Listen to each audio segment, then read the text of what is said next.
नमस्कार किसान भाइयों। स्वागत है आपका भविष्य की खेती इतिहास का सबसे महत्वपूर्ण वीडियो साबित हो सकता है। आज हम उस विषय पर बात करेंगे जिसे अक्सर नजरअंदाज कर दिया जाता है, लेकिन असल में वही आपकी पैदावार का असली राज है। हम बात करते हैं यूरिया और डीएपी की, हम बात करते हैं नाइट्रोजन और फास्फोरस की, लेकिन क्या आप जानते हैं कि फसल सिर्फ इन 2 या 3 चीजों से नहीं पकती। आज हम 3 ऐसे तत्वों का पूरा विश्लेषण करेंगे जो पौधे के लिए उतने ही जरूरी हैं जितना हमारे शरीर के लिए खून। ये 3 तत्व हैं जिंक, आयरन और मैग्नीशियम। आप सोच रहे होंगे कि इन तीनों को एक साथ क्यों चुना गया। इसका एक बहुत बड़ा वैज्ञानिक कारण है। ये तीनों तत्व मिलकर ही पौधे का हरापन, उसकी ताकत और उसकी बीमारी से लड़ने की क्षमता तय करते हैं। अगर आपके खेत में जिंक, आयरन या मैग्नीशियम में से किसी भी एक की कमी है, तो आप चाहे जितना महंगा खाद डाल लें, पैदावार कभी पूरी नहीं मिलेगी। आज के इस महा एपिसोड में हम जानेंगे कि आखिर ये तत्व क्या हैं, ये पौधे के अंदर जाकर कौन सा ऐसा जादुई काम करते हैं, इनकी कमी को आप खेत में दूर से देखकर कैसे पहचान सकते हैं, कब डालना चाहिए, कितना डालना चाहिए, और सबसे जरूरी बात, इन्हें डालते समय वो कौन सी गलती है जो आपकी पूरी फसल को बर्बाद कर सकती है।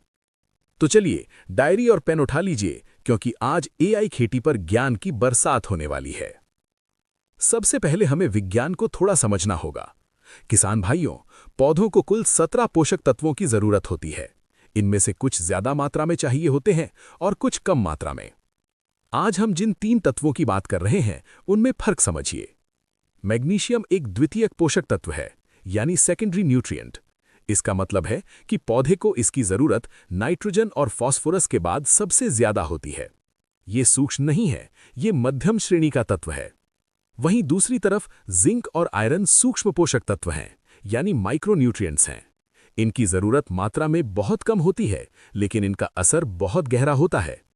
इसे ऐसे समझिए कि मैग्नीशियम अगर इंजन का पिस्टन है, तो जिंक और आयरन उस इंजन का ऑयल हैं।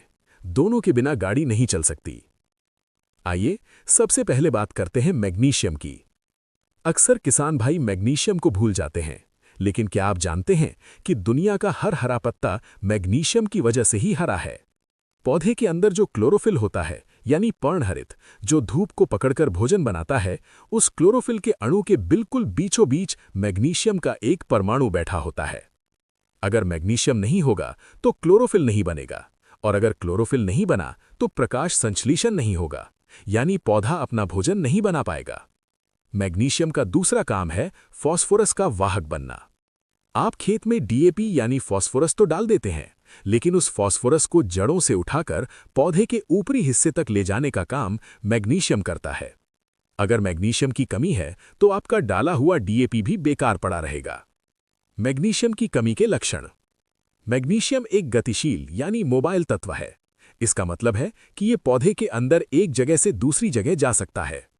जब पौधे को मैग्नीशियम की कमी महसूस होती है, तो वो पुरानी और निचली पत्तियों से मैग्नीशियम निकालकर नई पत्तियों को भेज देता है। इसलिए मैग्नीशियम की कमी के लक्षण हमेशा पुरानी और नीचे की पत्तियों पर दिखाई देते हैं। निचली पत्तियां पीली पड़ने लगती हैं, लेकिन ध्यान दीजिए, पूरी पत्ती पीली नहीं होती। पत्ती की नसें हरी रहती हैं और नसों के बीच का हिस्सा पीला हो जाता है। कई बार पत्तियों पर लाल या बैंगनी रंग के धब्बे भी दिखाई देने लगते हैं, खास तौर पर कपास और मक्का जैसी फसलों में। अब बात करते हैं दूसरे तत्व की, जो है आयरन या लोहा। आयरन सूक्ष्म पोषक तत्व है, लेकिन इसका काम बहुत विशाल है। आयरन पौधे के अंदर बहुत से एंजाइम बनाता है जो सांस लेने और ऊर्जा बनाने के काम आते हैं। हालांकि आयरन क्लोरोफिल का हिस्सा नहीं होता, लेकिन क्लोरोफिल बनाने के लिए आयरन की मौजूदगी अनिवार्य है। आयरन की कमी के लक्षण। आयरन की पहचान मैग्नीशियम से बिल्कुल उल्टी है। आयरन पौधे के अंदर चल नहीं सकता, ये अचल यानी इमोबाइल होता है। एक बार ये पुरानी पत्ती में जम गया तो वहां से निकलकर नई पत्ती में नहीं जा सकता।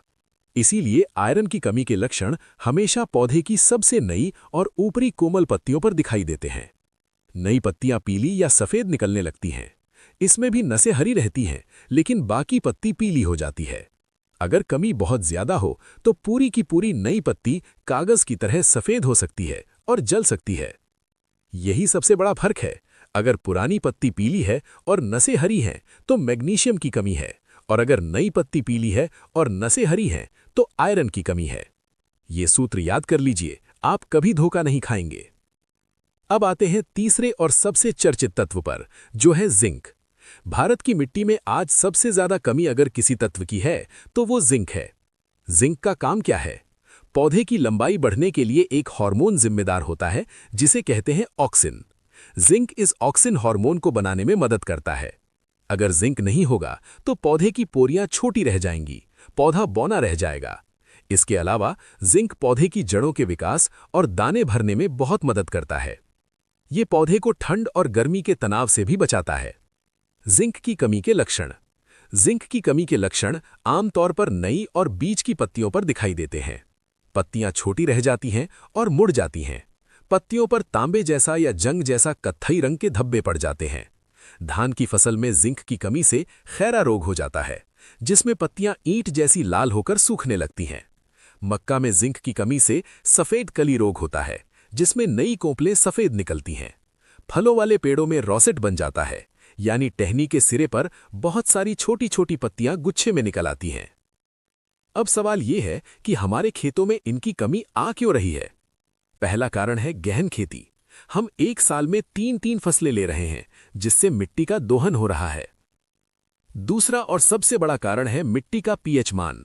अगर आपकी मिट्टी का पीएच मान 7.5 से ज्यादा है तो जिंक और आयरन मिट्टी में होते हुए भी पौधे को नहीं मिलते, वे मिट्टी के कणों के साथ बंध जाते हैं। तीसरा कारण है असंतुलित खाद। हम सिर्फ यूरिया और डीएपी डालते हैं। जब हम ज्यादा फास्फोरस डालते हैं तो वो जिंक के साथ मिलकर एक पत्थर जैसा तत्व बना लेता है, जिसे जिंक फॉस्फेट कहते हैं। पौधा इसे नहीं खा सकता। इसे कहते हैं फास्फोरस प्रेरित जिंक की कमी।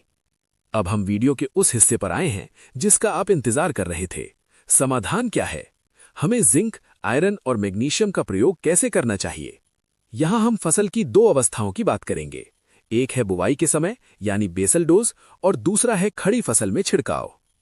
सबसे पहले बात करते हैं मैग्नीशियम की पूर्ति के लिए। मैग्नीशियम की पूर्ति के लिए सबसे सस्ता और अच्छा स्रोत है मैग्नीशियम सल्फेट। ये बाजार में सफेद चीनी जैसा या नमक जैसा दिखता है। बुवाई के समय मिट्टी में अगर आप मिट्टी तैयार कर रहे हैं तो 10 से 15 किलोग्राम मैग्नीशियम सल्फेट प्रति एकड़ आखिरी जुताई के समय या बुवाई के समय डालें। ये आलू, गन्ना, कपास और सब्जियों के लिए बहुत जरूरी है। खड़ी फसल में छिड़काव में अगर फसल खड़ी है और पीलापन दिख रहा है तो 1 किलोग्राम मैग्नीशियम सल्फेट को 150 लीटर पानी में घोलकर प्रति एकड़ छिड़काव करें, यानी लगभग 6 से 7 ग्राम प्रति लीटर। अब बात करते हैं जिंक की पूर्ति के लिए। जिंक 2 प्रकार का आता है, एक है जिंक सल्फेट और दूसरा है चिलेटेड जिंक। बुवाई के समय मिट्टी में डालने के लिए जिंक सल्फेट मोनोहाइड्रेट यानी 33% वाला जिंक सबसे अच्छा होता है। इसकी मात्रा 5 से 7 किलोग्राम प्रति एकड़ रखें, या फिर आप 21% वाला जिंक 10 किलोग्राम प्रति एकड़ डाल सकते हैं। इसे बुवाई के समय डालना सबसे अच्छा होता है। खड़ी फसल में छिड़काव में खड़ी फसल में कभी भी सल्फेट वाला जिंक सीधे न छिड़कें, पत्तियां जल सकती हैं। छिड़काव के लिए हमेशा चिलेटेड जिंक यानी जिंक EDTA 12% का इस्तेमाल करें।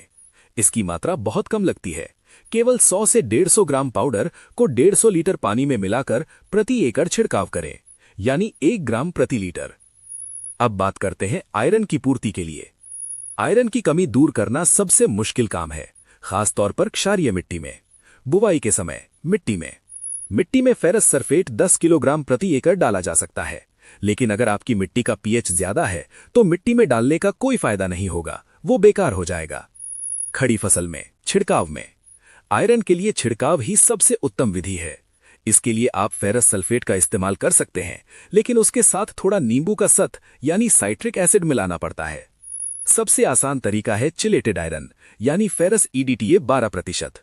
इसकी मात्रा 1 ग्राम से 1.5 ग्राम प्रति लीटर रखें, यानी 150 से 200 ग्राम प्रति एकड़। अलग अलग फसलों की जरूरतें अलग अलग होती हैं। आइए विस्तार से जानते हैं। नंबर 1, धान की फसल। धान में जिंक और आयरन दोनों की बहुत समस्या आती है। नर्सरी में अक्सर आयरन की कमी से पीलापन आता है, वहां आप चिलेटेड आयरन का स्प्रे करें। रोपाई के 15 से 20 दिन बाद जिंक सल्फेट 33% 5 किलोग्राम यूरिया में मिलाकर दें। इससे कल्ले बहुत अच्छे फूटेंगे और खैरा रोग नहीं आएगा। नंबर 2, गेहूं की फसल। गेहूं में मैग्नीशियम और जिंक बहुत जरूरी है। अगर रेतीली मिट्टी है तो पहले पानी के बाद मैग्नीशियम सल्फेट का स्प्रे जरूर करें। इससे पत्तियां चौड़ी होंगी और प्रकाश संश्लेषण तेज होगा। गेहूं में बालियां निकलते समय जिंक का स्प्रे करने से दाने का वजन बढ़ता है। नंबर 3, गन्ने की फसल। गन्ना एक लंबी अवधि की फसल है। इसमें आयरन और मैग्नीशियम दोनों चाहिए। बुवाई के समय कूड़ों में 10 किलोग्राम फेरस सल्फेट और 10 किलोग्राम मैग्नीशियम सल्फेट डालने से गन्ने की मोटाई और वजन में भारी इजाफा होता है, जिन्हें अगर आपने तोड़ दिया तो फायदे की जगह नुकसान हो जाएगा। सावधानी नंबर 1, सही मिश्रण का ज्ञान। कभी भी जिंक सल्फेट को डीएपी यानी फास्फोरस के साथ मिलाकर ना डालें। ये खेती का सबसे बड़ा पाप है। जैसे ही जिंक और डीएपी मिलते हैं वे पत्थर बन जाते हैं। अगर आपको डालना ही है तो डीएपी बुआई में नीचे डालें और जिंक को पहली सिंचाई पर यूरिया के साथ दें। दोनों में 15 दिन का अंतर रखें। हाँ, अगर आप चिलेटेड जिंक इस्तेमाल कर रहे हैं तो उसे आप किसी भी खाद के साथ मिला सकते हैं, वो सुरक्षित है। सावधानी नंबर 2, आयरन और मैग्नीशियम का संतुलन। कभी कभी किसान भाई बहुत ज्यादा मात्रा में पोषक तत्व डाल देते हैं। याद रखें, आयरन की अधिकता से मैग्नीशियम की कमी हो सकती है और मैंगनीज की अधिकता से आयरन की कमी हो सकती है। इसे तत्वों की दुश्मनी कहते हैं, इसलिए हमेशा बताई गई मात्रा ही डालें। सावधानी नंबर 3, छिड़काव का समय। जिंक, आयरन और मैग्नीशियम का छिड़काव हमेशा शाम के समय करें। इन रसायनों का असर ठंडे मौसम में ज्यादा होता है। तेज धूप में छिड़काव करने से पत्तियों के किनारे जलने का खतरा रहता है। सावधानी नंबर 4, पानी की गुणवत्ता। घोल बनाने के लिए हमेशा मीठे और साफ पानी का इस्तेमाल करें।